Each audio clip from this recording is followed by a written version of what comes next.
നമസ്കാരം. TCV prime time ന്യൂസിലേക്ക് സ്വാഗതം. ആദ്യം പ്രധാന വാർത്തകൾ. കേരയിൽ അതിവേഗ പാതയ്ക്കെതിരെ തിരുനാവായിൽ നാട്ടുകാർ പ്രക്ഷോഭത്തിൽ. പദ്ധതിക്കായി സ്ഥലമേറ്റെടുക്കുന്നതോടെ പല്ലാറിൽ 200ഓളം വീടുകളും കൃഷിയിടങ്ങളും ഇല്ലാതാകുമെന്നാണ് നാട്ടുകാർ പറയുന്നത്.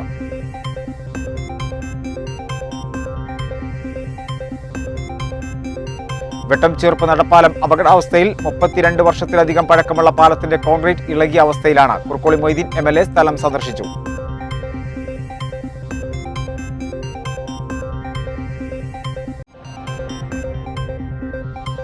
സംസ്ഥാനത്ത് ആശ്വാസത്തിന്റെ പുതിയ കോവിഡ് കണക്ക്. 12,100 പേർക്ക് രോഗബാധ. പരിശോധിച്ചത് 1,18,047 സാമ്പിളുകൾ. DPR 10.25%. 76 മരണങ്ങൾ കൂടി. 11,555 പേർ രോഗമുക്തി നേടി. രോഗികളുടെ എണ്ണത്തിൽ മുന്നിൽ മലപ്പുറം. 1,541 പേർക്ക് രോഗം. DPR 11.18%. 1,295 പേർക്ക് രോഗമുക്തി. മലപ്പുറത്ത് വാക്സിൻ സ്വീകരിച്ചവരുടെ എണ്ണം 12 ലക്ഷത്തോടടുത്തു. തിരൂർ നഗരത്തിൽ അനധികൃത പാർക്കിങ്ങിനെതിരെ തിങ്കളാഴ്ച മുതൽ കർശന നടപടി. അനധികൃത പാർക്കിംഗ് മൂലം ഗതാഗതക്കുരുക്ക് രൂക്ഷമായ സാഹചര്യത്തിലാണ് നഗരസഭയുടെ നേതൃത്വത്തിൽ പോലീസിന്റെ സഹായത്തോടെ നടപടിക്കൊരുങ്ങുന്നത്.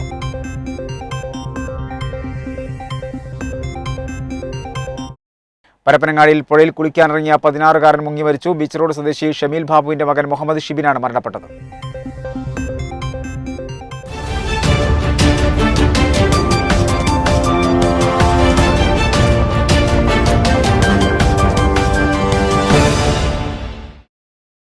വിശദമായ വാർത്തകളിലേക്ക്. കേരയിൽ അതിവേഗ പാതയ്ക്കെതിരെ തിരുനാവായിൽ നാട്ടുകാർ പ്രക്ഷോഭത്തിൽ. സൗത്ത് പല്ലാറിൽ നിന്നാണ് പ്രക്ഷോഭത്തിന് തുടക്കം കുറിച്ചിട്ടുള്ളത്.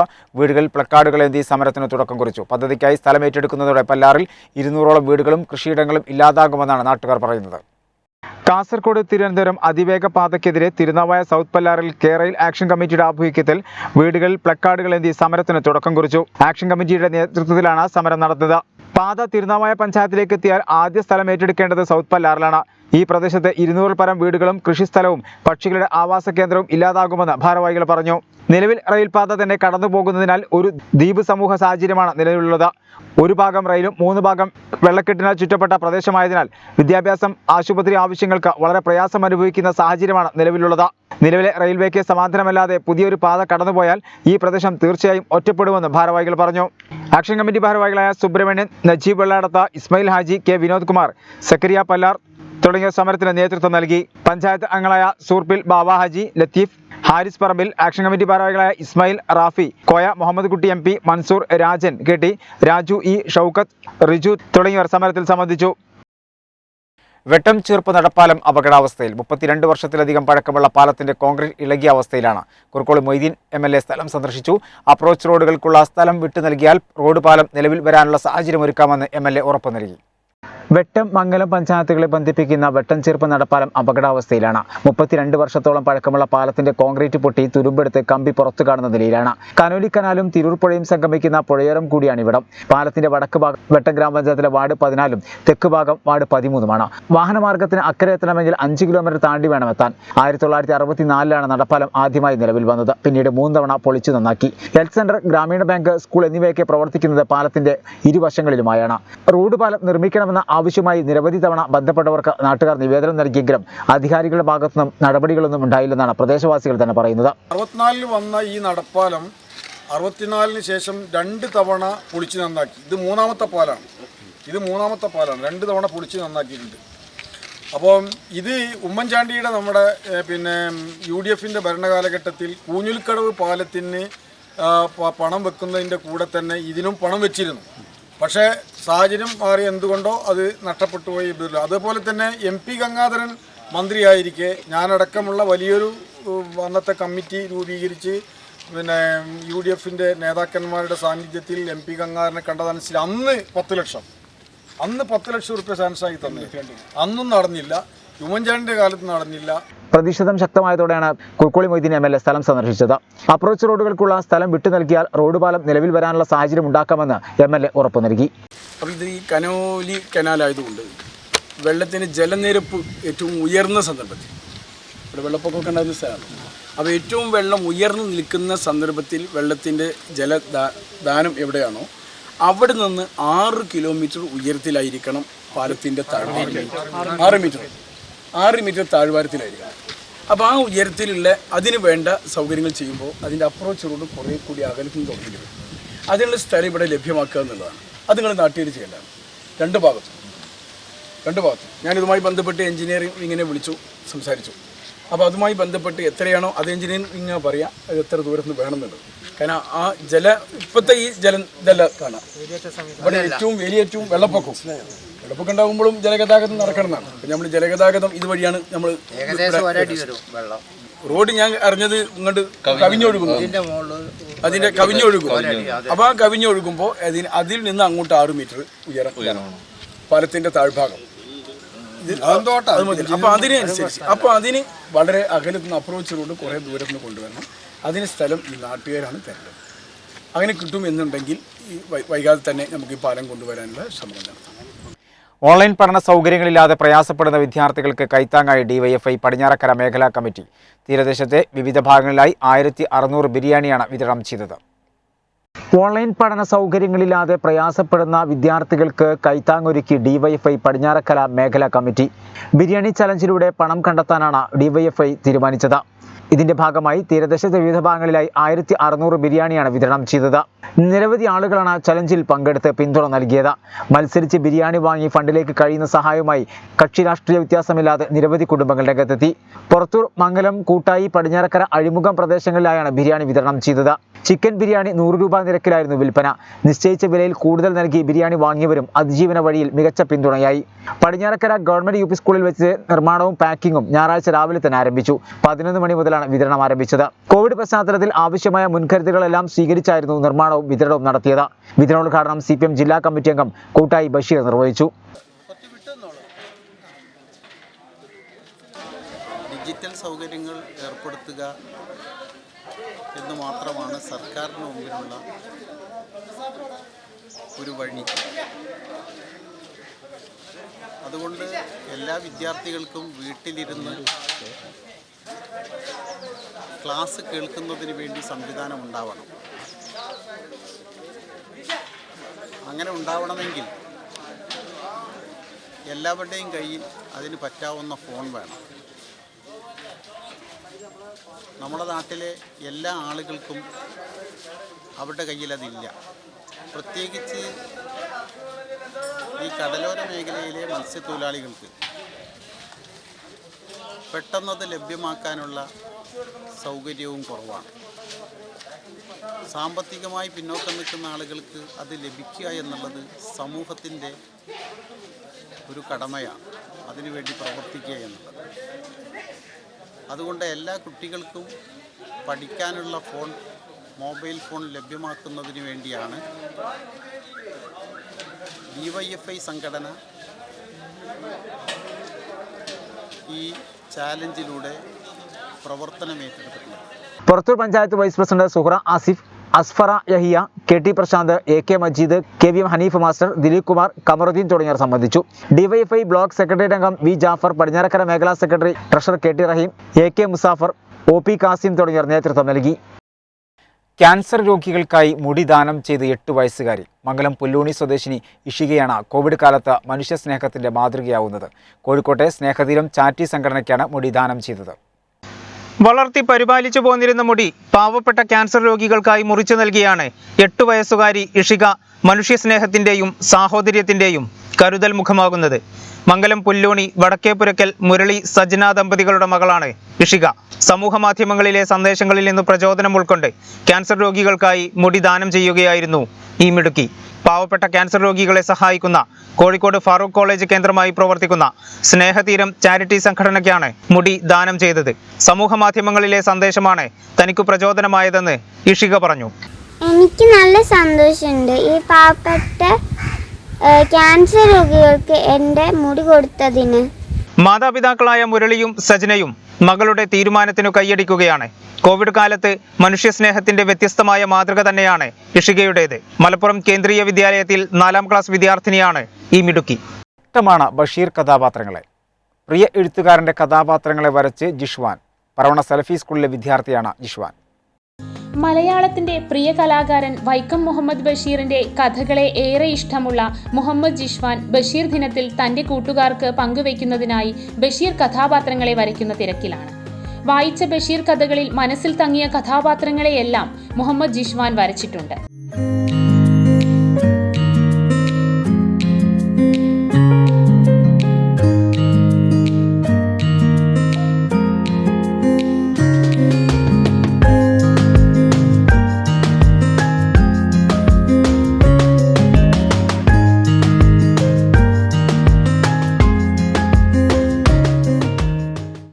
വൈക്കം മുഹമ്മദ് ബഷീറിന്റെ ഓരോ കഥാപാത്രവും ദിവസവും വീടിന്റെ ചുറ്റുവട്ടത്തു കാണുന്നവർ തന്നെയാണ്. സാധാരണക്കാരായ അവരുടെ ജീവിതം രസകരമായി ബഷീർ വിവരിച്ചപ്പോൾ അവരുടെ ചിത്രങ്ങൾ വരച്ച് ക്ലാസ്സിലെ തന്റെ മറ്റു കൂട്ടുകാർക്കും പരിചയപ്പെടുത്തുന്നതിനാണ് കഥാപാത്രങ്ങളെ വരച്ചു തുടങ്ങിയത്. പാത്തുമ്മയുടെ ആടിലെ പാത്തുമ്മയും ബാല്യകാല സഖിയിലെ സുഹറയും മജീദും തുടങ്ങി വായനക്കാരുടെ മനസ്സിൽ ഇടം നേടിയ കഥാപാത്രങ്ങളെ ജിഷ്വാൻ വരച്ചു തീർത്തു. പറവണ്ണ സലഫി EM സ്കൂളിലെ 9ാം ക്ലാസ് വിദ്യാർത്ഥിയാണ് മുഹമ്മദ് ജിഷ്വാൻ. കേരളത്തിൽ കോവിഡ് പ്രതിദിന കണക്കിൽ നേരിയ കുറവ്. 12,100 പേർക്ക് രോഗം സ്ഥിരീകരിച്ചു. മലപ്പുറത്താണ് ഏറ്റവും അധികം രോഗികൾ. 24 മണിക്കൂറിനിടെ 1,18,047 സാമ്പിളുകളാണ് പരിശോധിച്ചത്. DPR 10.25%. 76 മരണങ്ങൾ സ്ഥിരീകരിച്ചു. ആകെ മരണസംഖ്യ 13,716 ആയി.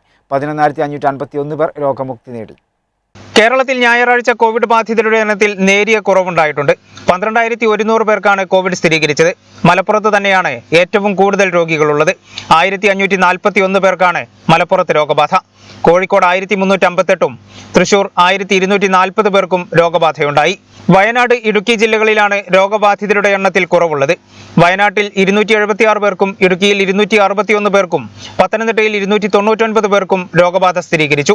24 മണിക്കൂറിനിടെ 1,18,047 സാമ്പിളുകളാണ് പരിശോധിച്ചത്. ടെസ്റ്റ് പോസിറ്റിവിറ്റി നിരക്കും നേരിയ തോതിൽ കുറഞ്ഞ് 10.25%. 76 മരണങ്ങൾ കൂടി സ്ഥിരീകരിച്ച് ആകെ മരണസംഖ്യ 13,716 ആയി. 11,263 പേർക്ക് സമ്പർക്കത്തിലൂടെ രോഗം ബാധിച്ചു. 76 പേർ സംസ്ഥാനത്തിന് പുറത്തുനിന്നെത്തിയവരാണ്. 698 പേരുടെ ഉറവിടം വ്യക്തമല്ല. 63 ആരോഗ്യ പ്രവർത്തകർക്കും രോഗം ബാധിച്ചു. രോഗം സ്ഥിരീകരിച്ച് ചികിത്സയിലായിരുന്ന 11,551 പേർ രോഗമുക്തരായി. ഇതോടെ 1,04,039 പേരാണ് നിലവിൽ ഇനി ചികിത്സയിലുള്ളത്. 28,55,460 പേർ ഇതുവരെ കോവിഡിൽ നിന്നും മുക്തി നേടിയിട്ടുണ്ട്. സംസ്ഥാനത്തെ വിവിധ ജില്ലകളിലായി 3,96,826 പേരാണ് നിരീക്ഷണത്തിലുള്ളത്. 2,018 പേരെ പുതുതായി ആശുപത്രിയിൽ പ്രവേശിപ്പിച്ചു. TPR 6 താഴെയുള്ള 143 തദ്ദേശ സ്ഥാപനങ്ങളും 6-നും 12-നും ഇടയ്ക്കുള്ള 510 തദ്ദേശ സ്ഥാപനങ്ങളും 12-നും 18-നും ഇടയ്ക്ക് 293 തദ്ദേശ സ്ഥാപനങ്ങളും 18-ന് മുകളിൽ 88 തദ്ദേശ സ്ഥാപനങ്ങളുമാണുള്ളത്. മലപ്പുറം ജില്ലയിലാണ് സംസ്ഥാനത്ത് ഏറ്റവും അധികം രോഗികളുള്ളത്. 1,541 പേർക്ക് രോഗം ബാധിച്ചു. 1,470 പേർ സമ്പർക്കത്തിലൂടെ രോഗികളായി. 11.18% DPR. 1,295 പേരാണ് കോവിഡ് മുക്തരായത്. ജില്ലയിൽ ഇതുവരെ 1,211 പേരാണ് കോവിഡ് ബാധിച്ച് മരണപ്പെട്ടത്. മലപ്പുറം ജില്ലയിൽ രോഗബാധിതരുടെ എണ്ണം കുറവില്ലാതെ തുടരുകയാണ്. സംസ്ഥാനത്ത് ഏറ്റവും കൂടുതൽ രോഗം ബാധിച്ചിട്ടുള്ളത് മലപ്പുറം ജില്ലയിലാണ്. 1,541 പേർക്കാണ് കോവിഡ് സ്ഥിരീകരിച്ചതെന്ന് ജില്ലാ medical officer doctor K. Sakeena അറിയിച്ചു. 11.18% പുതിയ കോവിഡ് ടെസ്റ്റ് പോസിറ്റിവിറ്റി നിരക്ക്. 1,470 പേർക്ക് സമ്പർക്കത്തിലൂടെ രോഗം ബാധിച്ചു. ഇതര സംസ്ഥാനങ്ങളിൽ നിന്നെത്തിയ 42 പേർക്കും രോഗബാധ സ്ഥിരീകരിച്ചിട്ടുണ്ട്. ജില്ലയിൽ ഇതുവരെ 1,295 പേർ കോവിഡ് മുക്തരായി. ഇതോടെ രോഗമുക്തരായി സാധാരണ ജീവിതത്തിലേക്ക് മടങ്ങിയെത്തിയവരുടെ എണ്ണം 3,27,351 ആയി. 35,963 പേരാണ് ജില്ലയിൽ നിലവിൽ നിരീക്ഷണത്തിൽ കഴിയുന്നത്. 14,005 പേർ വിവിധ കേന്ദ്രങ്ങളിലായി ചികിത്സയിൽ കഴിയുന്നുണ്ട്. പ്രത്യേക ചികിത്സാ കേന്ദ്രങ്ങളായ ആശുപത്രികളിൽ 579 പേരും ഫസ്റ്റ് ലൈൻ ട്രീറ്റ്മെന്റ് സെന്ററുകളിൽ 263 പേരും സെക്കൻഡ് ലൈൻ ട്രീറ്റ്മെന്റ് സെന്ററുകളിൽ 150 പേരും ചികിത്സയിലുണ്ട്. ഡൊമിസിലിയറി കെയർ സെന്ററുകളിൽ 431 പേരും ശേഷിക്കുന്നവർ വീടുകളിലുമായും നിരീക്ഷണത്തിൽ കഴിയുന്നു. മലപ്പുറത്ത് വാക്സിൻ സ്വീകരിച്ചവരുടെ എണ്ണം 12 ലക്ഷത്തോടടുത്തു. 11,95,298 പേർ കോവിഡ് പ്രതിരോധ വാക്സിൻ സ്വീകരിച്ചതായി DMO അറിയിച്ചു. 9,38,707 പേർക്ക് ഒന്നാം ഡോസും 2,56,591 പേർക്ക് രണ്ടാം ഡോസുമാണ് നൽകിയത്. മലപ്പുറം ജില്ലയിൽ കോവിഡ് പ്രതിരോധ വാക്സിനേഷൻ സ്വീകരിച്ചവരുടെ എണ്ണം 12 ലക്ഷത്തോടടുക്കുകയാണ്. 11,95,298 പേർ കോവിഡ് വാക്സിൻ സ്വീകരിച്ചതായി ജില്ലാ medical officer doctor K. Sakeena അറിയിച്ചു. 9,38,707 പേർക്ക് ഒന്നാം ഡോസും 2,56,591 പേർക്ക് രണ്ടാം ഡോസും നൽകി. 18 വയസ്സ് മുതൽ 44 വരെ പ്രായമുള്ള 1,71,782 പേരാണ് ഒന്നാം ഡോസ് വാക്സിൻ സ്വീകരിച്ചത്. ഇതേ വിഭാഗത്തിൽ 12,900 പേർ രണ്ടാം ഡോസും സ്വീകരിച്ചു. 45 വയസ്സിന് മുകളിൽ പ്രായമുള്ള 6,68,032 പേർക്ക് ആദ്യഘട്ട വാക്സിനും 1,82,032 പേർക്ക് രണ്ടാം ഘട്ട വാക്സിനും നൽകി. ആരോഗ്യ പ്രവർത്തകരായ 43,640 പേർക്ക് ഒന്നാം ഡോസ് വാക്സിൻ നൽകി. 30,115 പേരാണ് രണ്ടാം ഡോസ് സ്വീകരിച്ചത്. കോവിഡ് മുന്നണി പോരാളികളിൽ 21,706 പേർക്ക് ഒന്നാം ഡോസും 18,644 പേർക്ക് രണ്ടാം ഡോസും ലഭ്യമാക്കി. കോവിഡ് രണ്ടാം തരംഗത്തിൽ മാത്രം മലപ്പുറം ജില്ലയിൽ ഉപയോഗിച്ചത് 49 കോടി ലിറ്റർ ഓക്സിജൻ. കോവിഡ് വ്യാപനം രൂക്ഷമായ 2 മാസത്തെ മാത്രം കണക്കാണിത്. പരിമിതികൾക്കുള്ളിലും ജില്ലയിൽ ചിട്ടയായ പ്രവർത്തനത്തിലൂടെ കോവിഡിനെ പിടിച്ചുകെട്ടാൻ ശ്രമം തുടരുകയാണ്. വേണ്ടത്ര വെന്റിലേറ്ററുകളോ ഓക്സിജൻ പ്ലാന്റുകളോ ICU കിടക്കകളോ മലപ്പുറം ജില്ലയിലില്ല. എന്നിരുന്നാലും ചിട്ടയായ പ്രവർത്തനങ്ങളിലൂടെ കോവിഡിനെ അതിജീവിക്കാനുള്ള ശ്രമമാണ് ജില്ലയിൽ നടന്നുകൊണ്ടിരിക്കുന്നത്. രണ്ടാം തരംഗത്തിലെ 2 മാസത്തിനിടെ മാത്രം മലപ്പുറത്തുകാരുടെ ശ്വാസം നിലനിർത്താൻ ഉപയോഗിച്ച ഓക്സിജന്റെ അളവ് കേട്ടാൽ ആരുടെയും ശ്വാസം നിലച്ചു പോകും. 49.55 കോടി ലിറ്ററാണ് ജില്ലയിൽ സർക്കാർ മേഖലയിലും സ്വകാര്യ മേഖലയിലുമായി ഉപയോഗിച്ചത്. 2 മേഖലകളിലുമായി 5,938 ഓക്സിജൻ സിലിണ്ടറുകളാണുള്ളത്. ഇതിൽ തന്നെ 755 B ടൈപ്പ് സിലിണ്ടറുകൾ വ്യവസായ മേഖലയിൽ നിന്ന് പിടിച്ചെടുക്കേണ്ടി വന്നു. പിടിച്ചെടുത്ത 755 എണ്ണവും ഉടൻ തന്നെ തിരിച്ചു നൽകും. പകരം 500 B ടൈപ്പും 500 D ടൈപ്പും പുതുതായി എത്തും. 2 മാസത്തിനിടെ B ടൈപ്പ് സിലിണ്ടറുകൾ നിറച്ചത് 37,000 തവണയാണെന്ന് കണക്കുകൾ പറയുന്നു. D ടൈപ്പ് ആകട്ടെ 57,500 തവണയും ഉപയോഗിച്ചു.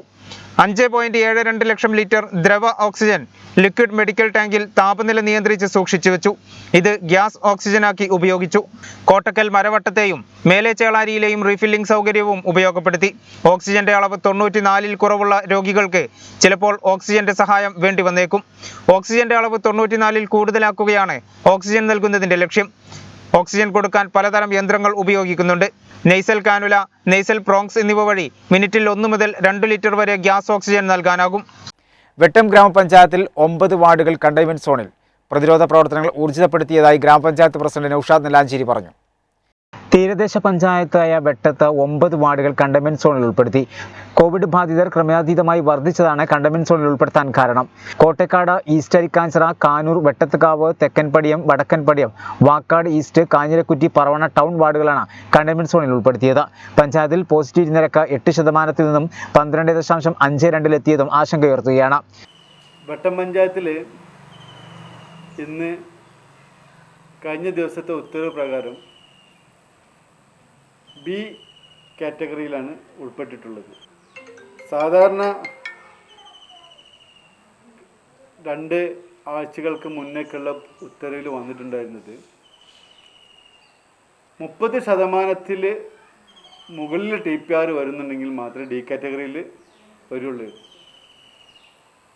ഇന്നിപ്പം 10 രോഗികളുള്ള വാർഡ്, പഞ്ചായത്തിൽ 10 രോഗികൾക്ക് മേലെ ഉള്ള വാർഡുകൾ, ആ വാർഡുകൾ D കാറ്റഗറിയുടെ മാനദണ്ഡം അനുസരിച്ച് പ്രവർത്തിക്കണം എന്നാണ് പുതിയ ഉത്തരവിലുള്ളത്. 32 കോവിഡ് മരണങ്ങളാണ് പഞ്ചായത്തിൽ ഉണ്ടായിട്ടുള്ളത്. 193 കോവിഡ് ബാധിതരും നിലവിലുണ്ട്. മെയ് 2-ന് പ്രവർത്തിച്ചു തുടങ്ങിയ പറവണ സലഫി സ്കൂളിലെ ഡൊമിസിലറി കെയർ സെന്ററിൽ 61 പേരിൽ 59 പേരും നെഗറ്റീവായി വീട്ടിലേക്ക് മടങ്ങി. നിലവിൽ 2 കോവിഡ് ബാധിതരാണ് DCCയിലുള്ളത്. പഞ്ചായത്തിൽ കോവിഡ് പ്രതിരോധ പ്രവർത്തനങ്ങൾ ഊർജിതമാക്കിയതായി പഞ്ചായത്ത് പ്രസിഡന്റ് നൌഷാദ് നെല്ലാഞ്ചേരി പറഞ്ഞു. ഇതുവരെ നമ്മുടെ പഞ്ചായത്തിൽ നിലവിൽ 207 പോസിറ്റീവ് രോഗികളുണ്ട്. ആകെ മരണം 32 പേരാണ് പഞ്ചായത്തിൽ മരണപ്പെട്ടിട്ടുള്ളത്. TPR റേറ്റ് 12.52% കഴിഞ്ഞ ദിവസത്തെ കണക്കിൽ വന്നിട്ടുള്ളത്. കൂടാതെ നമ്മുടെ DCCയിൽ മൊത്തം 61 രോഗികളുണ്ടായിരുന്നു. അതിൽ 59 പേരും നെഗറ്റീവായി. ഇപ്പം വെറും 2 പേരാണുള്ളത്. അത് നാളെ ടെസ്റ്റ് ചെയ്ത് നെഗറ്റീവാണെന്നുണ്ടെങ്കിൽ അത് 2 പേരും പിന്നെ DCCയിൽ ആരും ഇല്ലാത്തൊരവസ്ഥയാണ് ഇപ്പോൾ ഉള്ളത്. തിരൂർ നഗരസഭയിൽ വിവിധ രാഷ്ട്രീയ പാർട്ടികളിൽ നിന്നും രാജിവെച്ച് കോൺഗ്രസിൽ ചേർന്നവർക്ക് സ്വീകരണം നൽകി. DCC general secretary Yasir Pottachola പ്രവർത്തകർക്ക് മെമ്പർഷിപ്പ് നൽകി. വിവിധ രാഷ്ട്രീയ പാർട്ടികളിൽ നിന്നായി കോൺഗ്രസിലേക്ക് കടന്നുവന്ന 20ഓളം പ്രവർത്തകർക്ക് സ്വീകരണം നൽകി. DCC general secretary Yasir Pottachola membership നൽകി പ്രവർത്തകരെ സ്വീകരിച്ചു.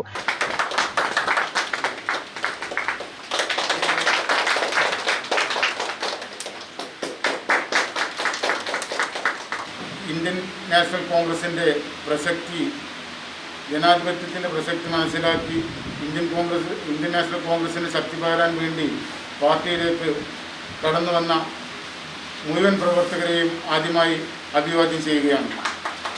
അതുപോലെ തന്നെ ഇന്ത്യൻ നാഷണൽ കോൺഗ്രസ് ഈ രാജ്യത്ത് ചെയ്തിട്ടുള്ള പ്രവർത്തനങ്ങൾ മനസ്സിലാക്കിയും അതിൻ്റെ ഭാവിക്കും അതിൻ്റെ പുരോഗതിക്കും വേണ്ടി പ്രവർത്തിക്കാൻ മുന്നിട്ടിറങ്ങി വന്ന പ്രവർത്തകരെ ആവരർത്ഥം സ്വാഗതം ചെയ്തുകൊണ്ട് ഈ ചടങ്ങ് നിങ്ങൾക്ക് വേണ്ടി ഔപചാരികമായി ഉദ്ഘാടനം ചെയ്തതായി അറിയിച്ചുകൊണ്ട് നിർത്തുന്നു. ജയ് ഹിന്ദ്, ജയ് കോൺഗ്രസ്. മണ്ഡലം പ്രസിഡന്റ് റിഷാദ് വെളിയമ്പാട്ട് അധ്യക്ഷനായിരുന്നു.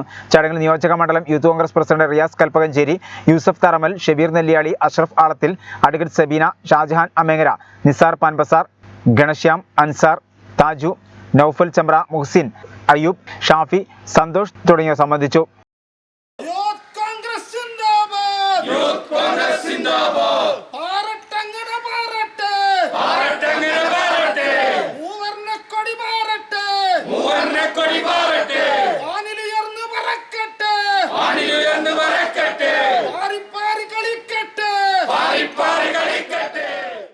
തിരൂർ നഗരത്തിൽ അനധികൃത പാർക്കിങ്ങിനെതിരെ തിങ്കളാഴ്ച മുതൽ കർശന നടപടി.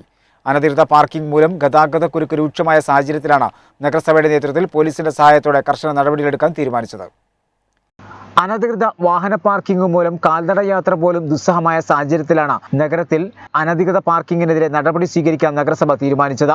നഗരത്തിലെ റോഡുകളിലും മറ്റു പൊതുയിടങ്ങളിലും അനധികൃതമായി വാഹനം പാർക്ക് ചെയ്യുന്നവർക്കെതിരെ നടപടിയെടുക്കാനാണ് നഗരസഭയും പോലീസ് അധികൃതരും തീരുമാനിച്ചത്. അനധികൃതമായി പാർക്ക് ചെയ്യുന്ന വാഹനങ്ങൾ പോലീസ് പിടിച്ചെടുത്ത് ഫൈൻ ഉൾപ്പെടെയുള്ള നടപടികൾ സ്വീകരിക്കും. അലക്ഷ്യമായി പലരും വാഹനങ്ങൾ റോഡിൽ പാർക്ക് ചെയ്തു പോകുന്നത് ടൗണിൽ ഗതാഗതക്കുരുക്കിന് കാരണമാക്കുന്നതിനാലാണ് നടപടി കർശനമാക്കുന്നത്.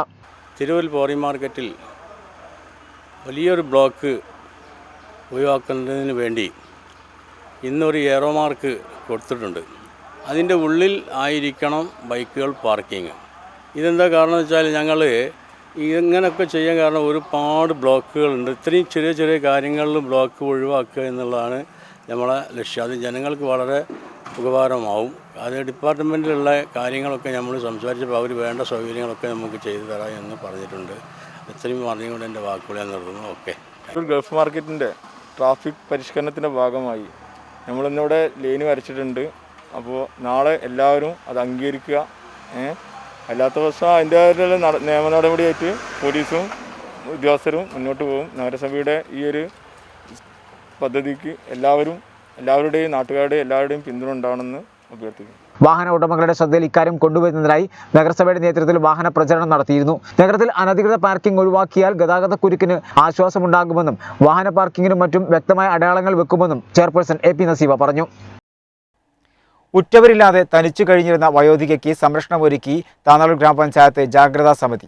മോശം അവസ്ഥയിൽ കഴിഞ്ഞിരുന്ന വയോധികയെ സുരക്ഷിതമായ ഒരിടത്തേക്ക് മാറ്റുവാനാണ് ജാഗ്രതാ സമിതിയുടെ തീരുമാനം.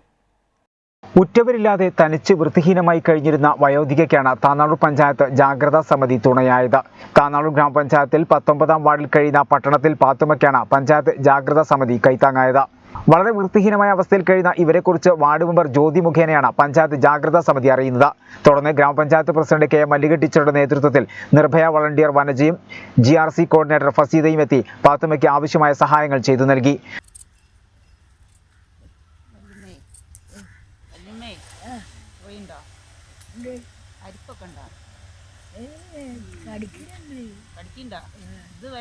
ശരീരം വൃത്തിയാക്കി നൽകിയ ശേഷമാണ് ഇവർ മടങ്ങിയത്.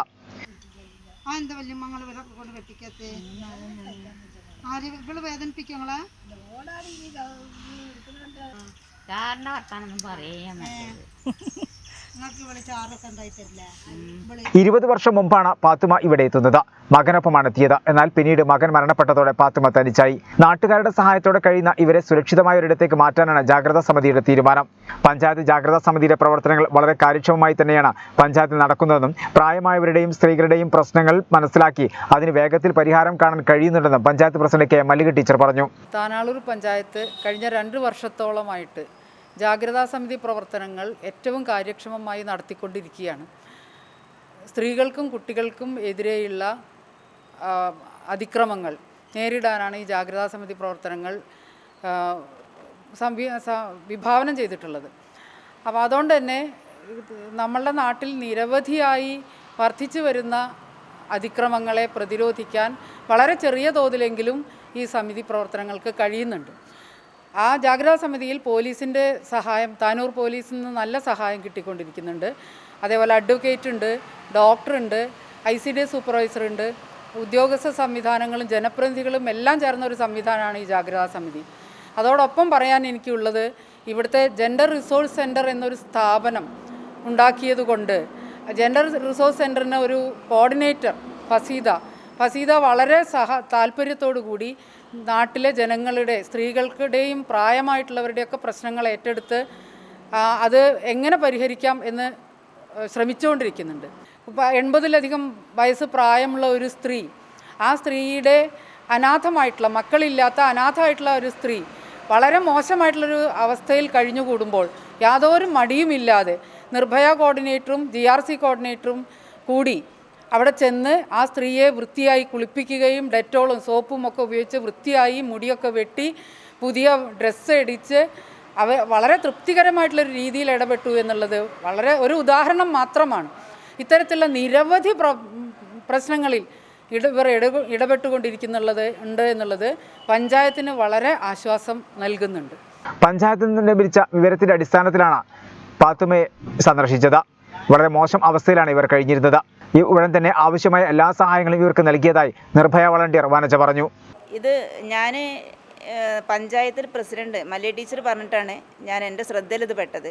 ഞാൻ പഞ്ചായത്തിലെ GRCയുടെ കോർഡിനേറ്ററുമായിട്ട് സ്ഥലം സന്ദർശിക്കുകയും അവിടെ പോയിട്ട് അവിടുത്തെ സ്ഥിതി നമ്മൾ വിലയിരുത്തി നമ്മളെ അറിയിക്കേണ്ട ആളുകളെ അറിയിച്ചു. നമ്മൾ കുറച്ച് വളണ്ടിയേഴ്സിനെ അറിയിച്ചു, കൂടാതെ പ്രസിഡന്റിനെ അറിയിച്ചു. പ്രസിഡന്റ് സ്ഥലം സന്ദർശിച്ചു.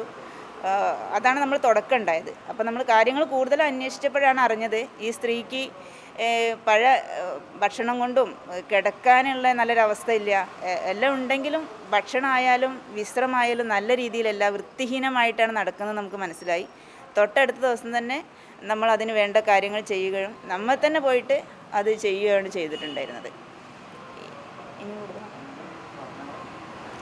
ഇനിയിപ്പോൾ അവർക്ക് പറഞ്ഞിട്ടുണ്ടെങ്കിൽ എൻ്റെ ഒരു കാഴ്ചപ്പാടിൽ അവരെ നല്ലൊരു സുരക്ഷിതമായിട്ടുള്ള സ്ഥലങ്ങളിൽ എത്തിക്കണം. കാര്യം വെച്ചാൽ ഇപ്പോൾ ഒരു റെയിൽവേ ട്രാക്ക് അവരെ മുന്നിൽ കൂടി പോയിക്കൊണ്ടിരിക്കുകയാണ്. അപ്പം മാനസികപരമായിട്ട് ചെറിയൊരു ബുദ്ധിമുട്ടുള്ളൊരു സ്ത്രീയാണ് ഇവർക്ക്. അപ്പോൾ എന്തായാലും അത് ബോധമുണ്ടെങ്കിലും അവർ അവിടെ സുരക്ഷിതമായിട്ട് കഴിയാനുള്ള ഒരു സിറ്റുവേഷനിലല്ല. കാര്യം വെച്ചാൽ അവർക്കൊരു സംരക്ഷണം ആവശ്യമാണ്. ആരോഗ്യ സ്റ്റാൻഡിംഗ് കമ്മിറ്റി അധ്യക്ഷ KV സിനി, ഗ്രാമപഞ്ചായത്ത് അംഗം ജ്യോതി, GRC കോർഡിനേറ്റർ ഫസീദ തുടങ്ങിയവർ സംബന്ധിച്ചു. തിരൂർ RDOI സൂരജ് ഷാജി IAS തിങ്കളാഴ്ച ചുമതലയേൽക്കും. ഇടുക്കിയിൽ അസിസ്റ്റന്റ് കലക്ടറായി സേവനമനുഷ്ഠിച്ചതിന് ശേഷമാണ് തിരൂർ RDOI ഔദ്യോഗിക പദവിയിൽ പ്രവേശിക്കുന്നത്. തിരൂർ RDOI സുരേഷ് ഷാജി IAS തിങ്കളാഴ്ച ചുമതലയേൽക്കും. ഡൽഹിയിൽ പഠിച്ചു വളർന്ന സൂരജ് ഷാജി IAS 2019 ബാച്ചിലായി സിവിൽ സർവീസ് പരീക്ഷയിൽ 3ാം പരിശ്രമത്തിലാണ് നേട്ടം കൈവരിച്ചത്. 12ാം ക്ലാസ് വരെ ഡൽഹിയിൽ സർദാർ പട്ടേൽ വിദ്യാലയത്തിലായിരുന്നു പഠനം. ഡൽഹി യൂണിവേഴ്സിറ്റിയിൽ നിന്ന് BA എക്കണോമിക്സും ഡൽഹി ജവഹർലാൽ യൂണിവേഴ്സിറ്റിയിൽ നിന്ന് പബ്ലിക് അഡ്മിനിസ്ട്രേഷനും പൂർത്തിയാക്കി. ആലപ്പുഴ കായംകുളം സ്വദേശിയാണ്. ഡൽഹിയിൽ കേരള ഹൗസിൽ നിന്ന് കൺട്രോളറായി വിരമിച്ച കായംകുളം കൈപ്പള്ളി വീട്ടിൽ ഷാജിയാണ് പിതാവ്. മാതാവ് അനില അവിവാഹിതനാണ്. സ്നേഹതീരം വളണ്ടിയർ വിംഗ് തിരൂർ കാരുണ്യ പാലിയേറ്റീവ് കെയർ പരിസരം ശുചീകരിച്ചു. സ്നേഹതീരം കോർഡിനേറ്റർ നാസർ കുറ്റൂർ ശുചീകരണ പ്രവർത്തനങ്ങൾക്ക് നേതൃത്വം നൽകി.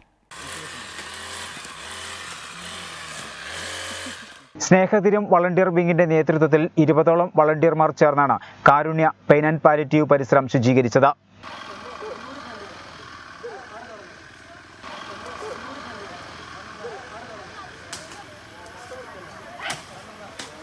നിലാവ് ഡേ കെയർ പരിസരം 2ാം ഘട്ടമായി അടുത്ത ദിവസങ്ങളിലായി ശുചീകരണം നടത്തുമെന്ന് ഭാരവാഹികൾ അറിയിച്ചു. സ്നേഹതീരം കോർഡിനേറ്റർ നാസർ കുറ്റൂർ നേതൃത്വം നൽകി. തസ്ലീന, ഉമ്മു സൽമ, അൻസാർ, റിസ്വാൻ, റുക്സാൻ, റഹീസ്, ആഷിഖ്, രാജേഷ്, മോനു, ഫുഹാദ്, അജ്മൽ, നാസർ, ഷഫീഖ്, സയ്യിദ്, ഫാസിൽ, ഇർഷാദ്, റാസി, ആഷിഖ്, ലിജിൻ, ഷിബിലി, അഹമ്മദ്, അൽ ഫാരിസ്, അനസ് തുടങ്ങിയവർ ശുചീകരണ പ്രവർത്തനങ്ങളിൽ പങ്കാളികളായി. ബൈത്തുറഹ്മ വീട് നിർമ്മാണ ഫണ്ടിലേക്ക് ദുബായ് KMCC കൽപ്പകഞ്ചേരി പഞ്ചായത്ത് ധനസഹായം കൈമാറി. പഞ്ചായത്ത് ലീഗ് പ്രസിഡന്റ് കോട്ടയിൽ കരീമിന് Dubai KMCC തിരുമണ്ഡലം president Ibrahim Kutty പറവനൂർ fund കൈമാറി. കൽപ്പകഞ്ചേരി പഞ്ചായത്ത് മുസ്ലിം ലീഗ് കമ്മിറ്റി നിർമ്മിക്കുന്ന 21ാമത് ബൈത്തുറഹ്മയുടെ നിർമ്മാണ ഫണ്ടിലേക്ക് ദുബായ് KMCC കൽപ്പകഞ്ചേരി പഞ്ചായത്ത് കമ്മിറ്റിയുടെ ധനസഹായം കൽപ്പകഞ്ചേരി പഞ്ചായത്ത് ലീഗ് പ്രസിഡന്റ് കോട്ടയിൽ കരീമിന് Dubai KMCC തിരുമണ്ഡലം president Ibrahim Kutty പറവനൂർ കൈമാറി. തങ്ങളുടെ പഞ്ചായത്തിൻ്റെ എന്ത് പ്രശ്നങ്ങളാണെങ്കിലും പ്രയാസം അനുഭവിക്കുന്നവർക്കും ഭവനരഹിതർക്കും അതോടൊപ്പം തന്നെ രോഗം കൊണ്ട് ബുദ്ധിമുട്ടുന്നവർ അങ്ങനെയുള്ള പ്രശ്നങ്ങളൊക്കെ അനുഭവിക്കുന്ന എല്ലാവർക്കും കാലങ്ങളോളമായി KMCCയുടെ ഉദാരമനസ്കരായ പ്രവർത്തകരുടെ നിസ്സീമമായ പരിശ്രമഫലമായി ഒരുപാട് സഹായങ്ങൾ ലഭ്യമായിട്ടുണ്ട്. അതിൻ്റെ ഭാഗമെന്നോണം നമ്മുടെ പഞ്ചായത്തിലുള്ള 10ാം വാർഡിൽ പാവപ്പെട്ട ഒരു സഹോദരന് വീട് വെക്കാൻ ഉള്ള അതിൻ്റെ ഒരു പങ്ക് ദുബായ് KMCC ഇന്ന് ഞങ്ങൾ കൈമാറിയിരിക്കുകയാണ്.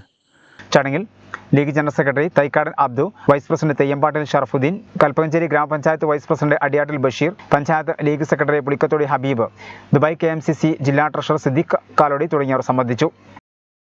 പരപ്പനങ്ങാടിയിൽ പുഴയിൽ കുളിക്കാനിറങ്ങിയ 16-കാരൻ മുങ്ങി മരിച്ചു. ബീച്ച് റോഡ് സ്വദേശി ഷമീൽ ബാബുവിന്റെ മകൻ മുഹമ്മദ് ഷിബിനാണ് മരണപ്പെട്ടത്. ഞായറാഴ്ച ഉച്ചയോടെയായിരുന്നു അപകടം.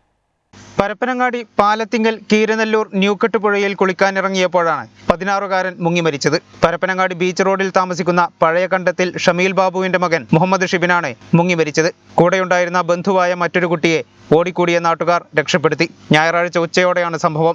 ഏറെ നേരം നീണ്ട തിരച്ചിലിനൊടുവിലാണ് ഷിബിനിന്റെ മൃതദേഹം കണ്ടെത്തിയത്. ന്യൂക്കട്ട് പുഴയിൽ സ്ഥിരമായി ആളുകൾ അപകടത്തിൽപ്പെടാറുള്ള സ്ഥലത്താണ് അപകടമുണ്ടായത്. കാലവർഷത്തിൽ ജലനിരപ്പ് ഉയരുന്ന പുഴയിൽ ശക്തമായ ഒഴുക്കിൽപ്പെട്ട് മുൻപും നിരവധി പേർ ഇവിടെ മുങ്ങി മരിച്ചിട്ടുണ്ട്. ഇതിലേറെയും കുട്ടികളും യുവാക്കളുമാണ്. മരിച്ച മുഹമ്മദ് ഷിബിനിന്റെ മൃതദേഹം തിരൂരങ്ങാടി താലൂക്ക് ആശുപത്രി മോർച്ചറിയിൽ സൂക്ഷിച്ചിരിക്കുകയാണ്. ഡിവൈഎഫ്ഐ പുറത്തൂർ മേഖലാ കമ്മിറ്റിയുടെ നേതൃത്വത്തിൽ മോർണിംഗ് ഫാമിന്റെ ഭാഗമായി കപ്പ കൃഷിക്ക് തുടക്കമായി. പുറത്തൂർ ഗ്രാമപഞ്ചായത്ത് പ്രസിഡന്റ് CO ശ്രീനിവാസൻ കൃഷിയുടെ ഉദ്ഘാടനം നിർവഹിച്ചു. ഡിവൈഎഫ്ഐ പുറത്തൂർ മേഖലാ കമ്മിറ്റിയുടെ നേതൃത്വത്തിൽ മോർണിംഗ് ഫാമിന്റെ ഭാഗമായാണ് കപ്പ കൃഷി ആരംഭിക്കുന്നത്. പുറത്തൂർ ഗ്രാമപഞ്ചായത്ത് പ്രസിഡന്റ് CO ശ്രീനിവാസൻ കൃഷിയുടെ ഉദ്ഘാടനം നിർവഹിച്ചു. ഡിവൈഎഫ്ഐ സഖാക്കൾ മാതൃകാപരമായ ഒട്ടേറെ പ്രവർത്തനങ്ങൾ നടത്തിക്കൊണ്ടിരിക്കുകയാണ്. ആ പ്രവർത്തനത്തിൻ്റെ ഇടയിലും കേരളത്തിലെ പുതിയ ഒരു സംസ്കാരത്തിൻ്റെ ഭാഗമായി കപ്പ കൃഷി ആരംഭിക്കാൻ വേണ്ടിയിട്ട് തീരുമാനിച്ചിരിക്കുകയാണ്. എന്തായാലും നേരത്തെ നടത്തിയിട്ടുള്ള ഒട്ടേറെ പ്രവർത്തനങ്ങളുണ്ട്. ആ പ്രവർത്തനങ്ങളിലൊക്കെ മാതൃകാപരമായ പ്രവർത്തനം നടത്തിയിട്ടുള്ള പുറത്തുള്ള ഡിവൈഎഫ്ഐക്കാർ ഈ രംഗത്തും ശോഭിക്കാൻ കഴിയും എന്ന് തന്നെയാണ് നമ്മുടെ വിശ്വാസം. അതിന് കഴിയത്തക്ക രീതിയിലേക്ക് ഈ പ്രവർത്തനം, മാതൃകാപരമായ ഈ പ്രവർത്തനം ആണ് നടത്തിയിട്ടുള്ളതെന്ന് ഈ അവസരത്തിൽ ഓർമ്മപ്പെടുത്തിക്കൊണ്ട് ഞാൻ നിർത്തുന്നു. പച്ചക്കറി കൃഷിയുടെ ഉദ്ഘാടനം DYFI block secretary CO Baburaj നിർവഹിച്ചു. ഡിവൈഎഫ്ഐയുടെ മലപ്പുറം ജില്ലാ കമ്മിറ്റി ആവിഷ്കരിച്ച മോർണിംഗ് ഫാം എന്ന പേര് നൽകിയിരിക്കുന്ന ചെറുപ്പക്കാരെ കൃഷിയിലേക്ക് ആകർഷിക്കുന്നതിന് വേണ്ടിയുള്ള പ്രവർത്തനങ്ങളുടെ ഭാഗമായി ഡിവൈഎഫ്ഐയുടെ നേതൃത്വത്തിൽ നടന്നുകൊണ്ടിരിക്കുന്ന കാർഷിക മേഖലയിലെ ഇടപെടലിൻ്റെ ഭാഗമായിട്ടാണ് പുറത്തൂർ മേഖലാ കമ്മിറ്റിയുടെ നേതൃത്വത്തിൽ ഇത്തരത്തിലുള്ള ഒരു പ്രവർത്തനം നടന്നുകൊണ്ടിരിക്കുന്നത്. ഇതിന് തൊട്ട് മുമ്പേ ഇപ്പോൾ കപ്പ കൃഷി ഡിവൈഎഫ്ഐയുടെ മേഖലാ കമ്മിറ്റിയുടെ നേതൃത്വത്തിൽ നടന്നിരുന്നു. അപ്പോൾ അതിൻ്റെ 2ാം ഘട്ടം എന്ന നിലയ്ക്ക് കൃഷിയിലേക്ക് അവർ നീങ്ങുകയാണ്. ഈ കോവിഡിൻ്റെ കാലത്ത് ഡിവൈഎഫ്ഐ നടത്തിയ ഒട്ടേറെ പ്രവർത്തനങ്ങൾ പുറത്തൂരിൻ്റെ അകത്ത് എല്ലാ ചെറുപ്പക്കാർക്കും മാതൃകയായി ആക്കാവുന്ന പ്രവർത്തനമാണ് ഡിവൈഎഫ്ഐയുടെ മേഖലാ കമ്മിറ്റിയുടെ നേതൃത്വത്തിൽ നടന്നുകൊണ്ടിരുന്നത്. അത് അണുനശീകരണ കാര്യത്തിലായിരുന്നാലും ശരി, മൃതദേഹങ്ങൾ സംസ്കരിക്കുന്ന കാര്യത്തിലായിരുന്നാലും ഉൾപ്പെടെ നടത്തിയ, അതേപോലെ തന്നെ ഭക്ഷണം DCCയിലേക്കും നമ്മുടെ നാട്ടിലെ ഭക്ഷണം ലഭ്യമില്ലാത്ത ആളുകൾക്കും ഭക്ഷണം എത്തിച്ചു കൊടുക്കുന്ന കാര്യത്തിലായാലും, വിദ്യാർത്ഥികളെ പരീക്ഷയ്ക്ക് വേണ്ടി കൊണ്ടുപോകാൻ സ്നേഹവണ്ടികൾ ഉപയോഗപ്പെടുത്തിയതായാലും, ഇങ്ങനെ നമ്മുടെ നാട്ടിനകത്ത് ഡിവൈഎഫ്ഐ നടത്തിയ പ്രവർത്തനങ്ങൾ നമ്മുടെ സമൂഹത്തിലെ ചെറുപ്പക്കാർക്കാകെ മാതൃകയാക്കാവുന്ന പ്രവർത്തനം നടത്തിയിട്ടുള്ളത്. അതിൻ്റെ ഒരു തുടർച്ച കൂടിയാണ് ഡിവൈഎഫ്ഐയുടെ നേതൃത്വത്തിൽ നടത്തിക്കൊണ്ടിരിക്കുന്ന മോർണിംഗ് ഫാം എന്ന് പേരിട്ടിരിക്കുന്ന ഈ കാർഷിക മേഖലയിൽ ഇടപെടൽ. തീർച്ചയായും നമ്മുടെ സമൂഹത്തിൽ ഇത്തരത്തിലുള്ള പ്രവർത്തനങ്ങൾ നടത്താനും കൂടുതൽ ചെറുപ്പക്കാർ മുന്നോട്ട് വരണം എന്നാണ് ഡിവൈഎഫ്ഐക്ക് വേണ്ടി അഭ്യർത്ഥിക്കാനുള്ളത്. ബഷീർ കൈപ്പാടത്ത് എന്നിവരുടെ സ്ഥലത്താണ് ഡിവൈഎഫ്ഐ മോർണിംഗ് ഫാം ആരംഭിച്ചത്. പ്രവർത്തനങ്ങൾക്ക് ഡിവൈഎഫ്ഐ മേഖലാ secretary KP Ramesh, president Anil CP, Jineesh, Sandeep, Sherbin തുടങ്ങിയവർ നേതൃത്വം നൽകി. സേവാഭാരതി പ്രവർത്തകർ ശുചീകരണ പ്രവൃത്തി നടത്തി. BP അങ്ങാടി ഭാഗങ്ങളിലാണ് ശുചീകരണം നടത്തിയത്. നിരവധി പ്രവർത്തകർ ശുചീകരണത്തിൽ പങ്കാളികളായി. തലക്കാട് പഞ്ചായത്ത് സേവാഭാരതിയും BJPയും സംയുക്തമായാണ് തലക്കാട് അയ്യപ്പൻകാവ് ക്ഷേത്രത്തിന്റെ തെക്കുവശത്തുള്ള തറവലപ്പറമ്പ് റോഡ് ശുചീകരിച്ചത്. മതി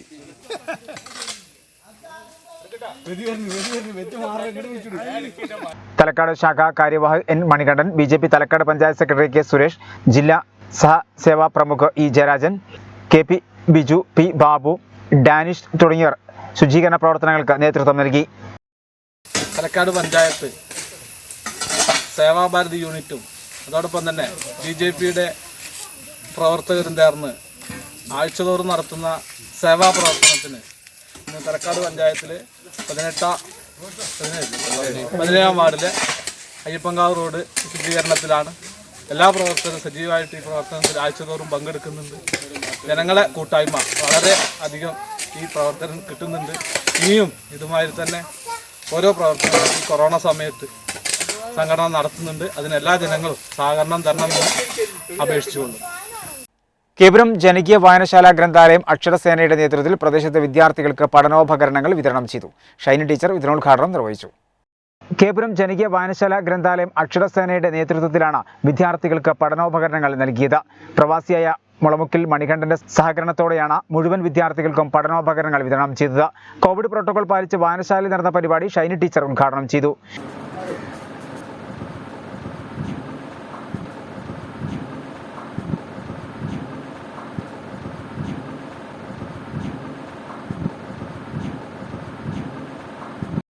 സാമ്പത്തികമായിട്ട് പിന്നോക്കം നിൽക്കുന്നവരെ കുട്ടികൾക്ക് വേണ്ട ഒരു പഠനോപകരണം നൽകുക എന്നുള്ള ഉദ്ദേശത്തോടു കൂടിയാണ് നമ്മൾ ഈ പരിപാടി സംഘടിപ്പിച്ചത്.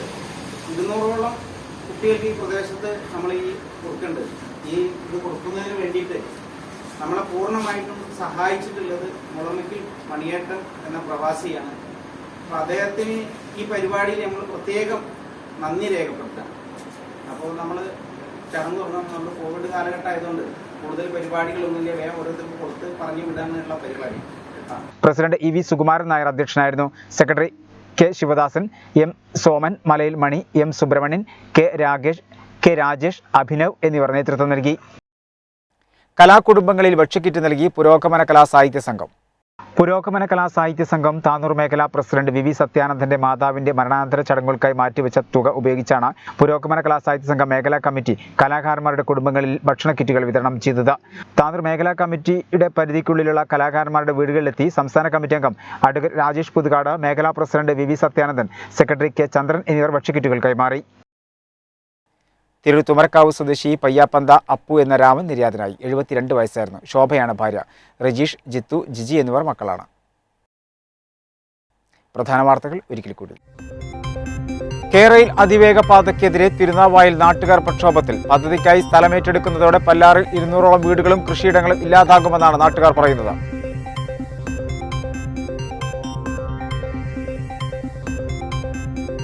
വെട്ടം ചേർപ്പ് നടപ്പാലം അപകടാവസ്ഥയിൽ. 32 വർഷത്തിലധികം പഴക്കമുള്ള പാലത്തിന്റെ കോൺക്രീറ്റ് ഇളകിയ അവസ്ഥയിലാണ്. കുർക്കോളി മൊയ്തീൻ MLA സ്ഥലം സന്ദർശിച്ചു.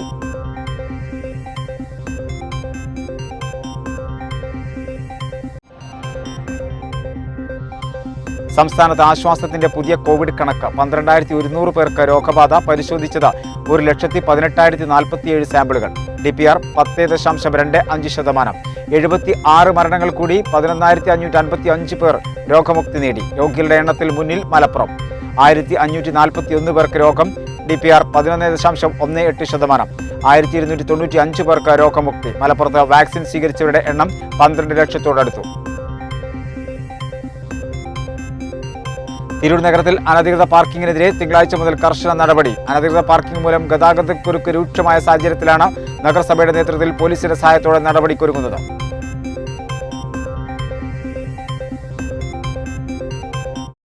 പരപ്പനങ്ങാടിയിൽ പുഴയിൽ കുളിക്കാനിറങ്ങിയ 16-കാരൻ മുങ്ങി മരിച്ചു. ബീച്ച് റോഡ് സ്വദേശി ഷമീൽ ബാബുവിന്റെ മകൻ മുഹമ്മദ് ഷിബിനാണ് മരണപ്പെട്ടത്. ഇതോടുകൂടി വാർത്തകൾ സമാപിക്കുന്നു. നന്ദി, നമസ്കാരം.